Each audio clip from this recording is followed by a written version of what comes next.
I'm Brian Winnikin. So we are at the 72nd Annual National Association of Farm Broadcasting Convention in Kansas City. Thank you to Anna Bisilo of Durand, also the Animal Wellness Center of Buffalo Valley, Growth Energy, and BASF.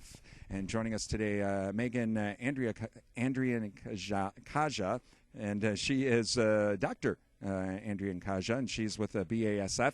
We're going to talk a little bit about fungicides, and well, thank you for joining us this morning. I know in western Wisconsin, talking with Ashley Gaussman, our BASF agronomist in northwest Wisconsin, she told us during the fall harvest, soybean farmers were getting an unfortunate surprise in their irrigated fields, white mold, and that's something they're going to have to deal with even next year, right?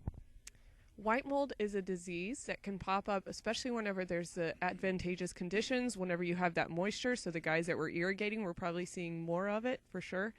Whenever growers, though, are worried about this disease, what they can do, though, is the best thing to do is to be proactive with their fungicide applications.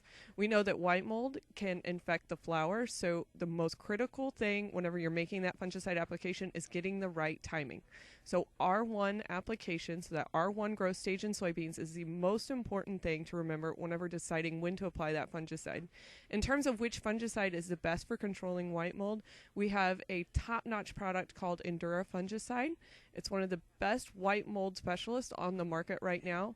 Another great product that we have for soybeans, though, is Preaxor fungicide, especially in areas like Wisconsin where you have a lot of heterogeneity in the soil. Then you've got some areas where you're under irrigation and you have that disease pressure. But also in the areas where you don't have disease pressure, by applying Preaxor fungicide at the R3 timing in soybeans, growers can expect things like increase in yield potential by increase in the overall growth efficiency of that crop. So the way that works is we actually see increases in photosynthesis, increases in root growth, and overall increased stress tolerance for that crop. So no matter what growers are looking to see happen in that season, whether it's a disease year like white mold, where Endura is the best bet at R1, or whether it's a drought year or a dry condition, Preaxor at R3 is going to help those growers get the most out of their acres. We are talking with Dr. Megan Andriankaja from BASF. Now, I know when I talk with Ashley Gaussman, she says one of the big concerns with white mold is that for those fields, it kind of doesn't go away. So if it was here in 2015, it's probably going to show up in 2016. What can producers do? Can they do something even earlier to try and knock this out or not?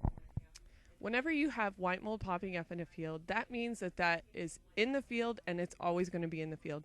What growers can do, though, to try to minimize the impacts is to treat it early to keep those inoculum loads low. So what they can do is keep that population or that disease level from ramping up, because what happens is as the season wears on, that disease level will continue to increase over time. By treating early, that grower is basically knocking down that disease inoculum level early on before it has time to spiral out of control. So again, a proactive application of fungicide is going to be the best thing. But again, even in cases where white mold is not an issue, we've seen really excellent benefits. In fact, in over 500 on-farm trials where we tested Preaxor fungicide at R3 timing in soybeans, we saw on average a 4.5 bushel per acre yield increase. And what was most significant was how consistent the product performed. So what we saw was that in 92% of the cases, the Preaxor out-yielded the untreated check. So what that means for growers is that no matter whether it's a drought year or whether it's a disease year, they're going to be protecting their crop from what Mother Nature may throw at them. Well, again, Dr. Andriankaja, thank you for joining us. And if you have more questions or have more information, you'd like to get more information, just contact Ashley Gaussman. She's our BASF representative here in northwest Wisconsin. From the National Association of Farm Broadcasting Convention, I'm Brian Winnikins.